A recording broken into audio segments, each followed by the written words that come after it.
책에 미친 사람, 책이라면 환장하는 김기현입니다. 제가 책을 많이 읽는 편에 속하니까 주변 사람들이 제게 많이 묻는 질문이 있습니다. 빨리 읽어야 돼요? 천천히 읽어야 돼요? 그러니까 속독이냐 정독이냐 이런 질문을 많이들 합니다. 그 질문에 대해서 제가 세 가지로 말씀드리고 싶었는데요. 첫 번째는요, 사람마다 다를 수밖에 없습니다.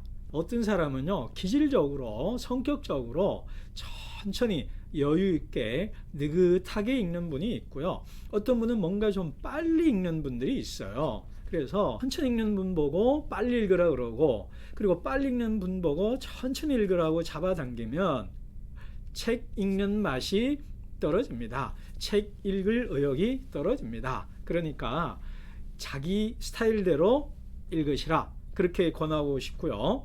그러나 사족을 하나 살짝 붙인다면, 제 독서 경험상 책은 많이 읽는 것도 중요하지만 그런 어느 정도 지나면 여유 있게 천천히 음미하고 완전히 나의 것으로 소화하는 게 중요하더라고요. 그래서 굳이 선택한다면 기질에 따라 읽어야 되지만 천천히 읽는 것이 좀 좋다. 두 번째는요, 책에 따라 다릅니다. 왜냐하면 내가 읽는 책이 어떤 책이냐에 따라서 독서 방법이 달라질 수밖에 없습니다. 저를 기준으로 놓고 설명을 드릴게요. 저는 철학책이나 신학책을 읽잖아요. 그건 좀 아카데믹한 책입니다. 그런 책을 빨리 읽는다고 해도 다른 책에 비해서 천천히 읽을 수밖에 없습니다. 속도가 더딜 수밖에 없는 거죠. 그러나 제가 소설을 읽는다고 가정해 봅시다. 그리고 한참 유행하는 자기계발서를 읽는다고 생각해 봅시다. 그러면 철학책과 자기계발서, 신학책과 소설책을 비교해 놓고 본다면 속도가 같을 리가 없겠죠. 그래서 아무래도 철학이나 신학책 같은 좀 깊이 있고 딱딱한 책들은 속도가 느려질 수밖에 없고, 자기계발서 같은 경우는 자연스럽게 속도가 빨라질 수밖에 없지 않을까요? 그래서 책에 따라서 읽는 속도가 달라질 수밖에 없다. 그 다음 세 번째는요, 목적에 따라 다를 수밖에 없습니다. 사람에 따라 다르고요, 책에 따라 다르고요, 읽는 목적에 따라서 달라질 수밖에 없습니다. 제가 어떤 책을 쓴다든가 논문을 쓴다고 했을 때 그 논문에 대해서 가장 메인 텍스트가 있다고 해봅시다. 그러면 그 메인 텍스트는요, 정말 반복적으로 읽어야 됩니다. 천천히 읽고요.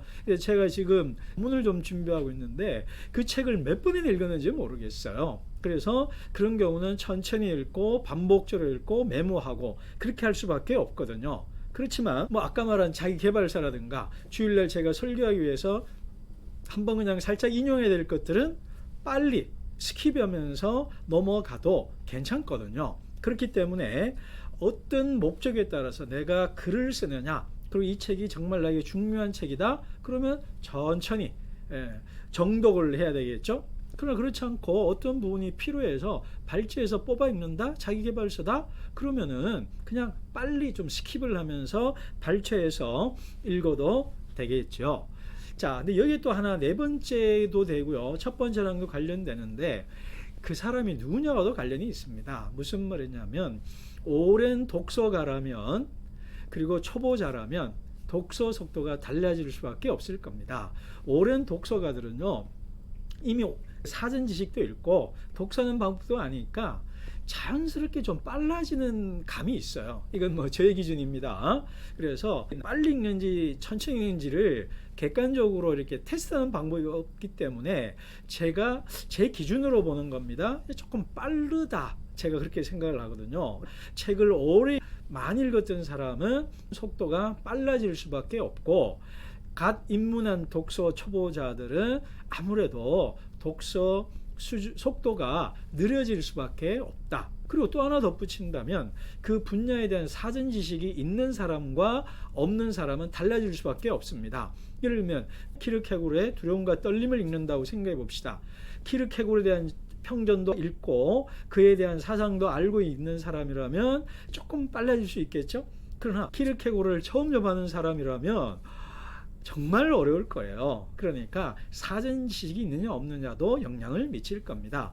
이런 다양한 변수들을 고려한다면 속독이냐 정독이냐 정답을 내리기는 어렵다. 그러나 앞서 말한 것처럼 천천히 읽는 것이 좋은 독서법이다 라고 말씀드릴 수 있고요. 한 가지 더 말씀드리는 것은 빨리 읽든 천천히 읽든 읽는 것이 중요하다. 읽어 나가기 시작하면은 조금 천천히 읽어도 되고 좀 빨리 읽어도 괜찮다. 그렇게 말씀드릴 수 있겠습니다. 결론은 네 마음대로 읽어라. 어찌됐든 간에 읽어라. 그러면 된다라는 것입니다. 책에 미친 목사, 책이라면 환장하는 김기현의 독서법이었습니다. 감사합니다.